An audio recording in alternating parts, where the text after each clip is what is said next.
Replacing a coolant return pipe.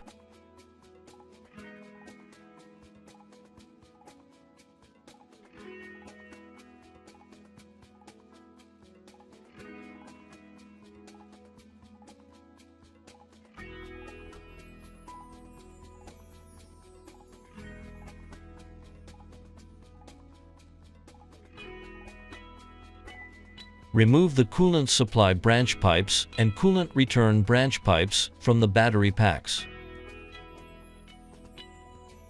Open the pipe clamps that secure the pipes. Remove the coolant supply main pipe and coolant return main pipe from the LTMS. Remove the coolant supply pipe.